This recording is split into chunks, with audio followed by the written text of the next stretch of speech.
I've worked in prisons for the criminally insane for 10 years now.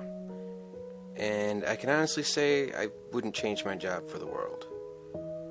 With any hard work, rehabilitation is possible, and I believe true justice can be served. I remember my first day vividly, how terrified I was to do the night shifts. How uneasy I got walking that long, dark, silent corridor. That phrase you hear on your first day sticks with you forever. Eyes down, keep right. This is a very old, very small prison, designed for only a select few patients. No doors, no glass, only bars. In fact, the ward itself is believed to be haunted. Patients describe a demon who paces back and forth, peering in their cells at night. But this is just what the recruits are told. Nowadays, I can spot which new recruits will stay and which will leave. It intrigues me seeing how many fresh new recruits can handle certain situations and how passionate they can be and how passionate they really are to rehabilitating the unspeakable. You'll need that passion that I have. I don't want to go into too much detail here to save certain people's dignity, but let's just say I've seen more recruits leave than stay. I'm on a late shift now with just one other officer, flicking through patient files again and again. This is the boring part. I like to put each folder in piles I deem the worst crimes. This has just become second nature to me now. I could show you some files that would easily shatter your nerve as a new recruit. These patients are on my ward. They're extremely fragile, yet incredibly dangerous due to their crimes. If you're gonna help them, you can never forget that. I grab the keys and head on down to that infamous long, dark corridor, locking myself in. It's unbearably silent and dark, the only light coming from thin slits in each cell. This is the part that so many recruits can't handle. The atmosphere is intense. Essentially an old brick tunnel, with a row of caged animals hissing and whispering and crying. I keep to the right and set myself on the floor, peering in at the last dark cell.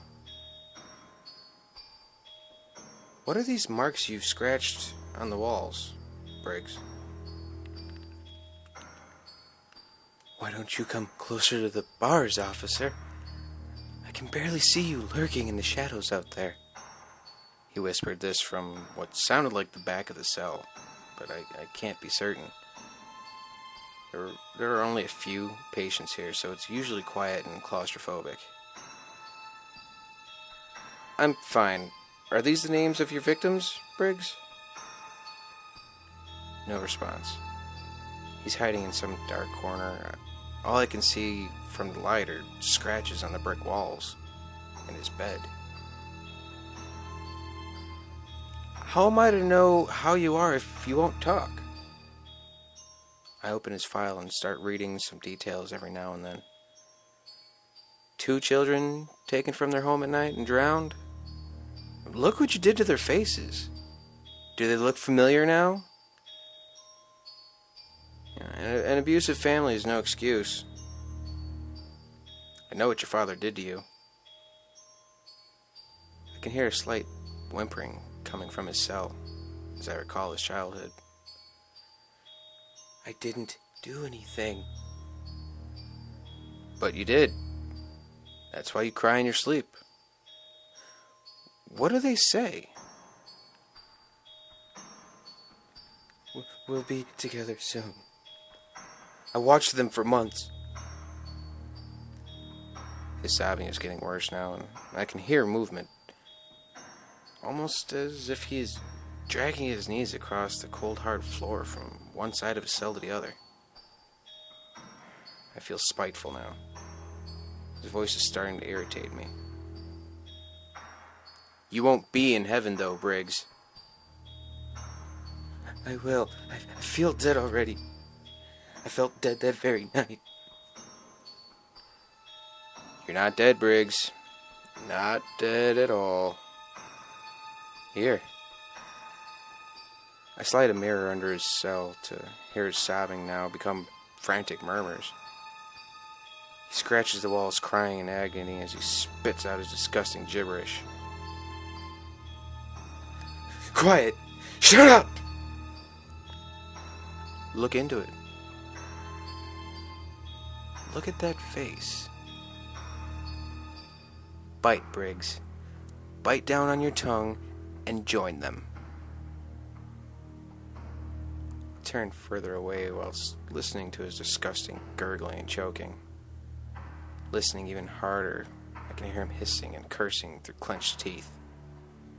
As I read the files faster and faster. I can't. I don't want to. Yes, you do, Briggs. You almost had it. I gave you a mirror, Briggs. Use that. Silence. After 10 grueling minutes, it was all over. I picked up the file and headed back, rattling my baton along the other cells as I left. Oh yes, I wouldn't change my job for the world.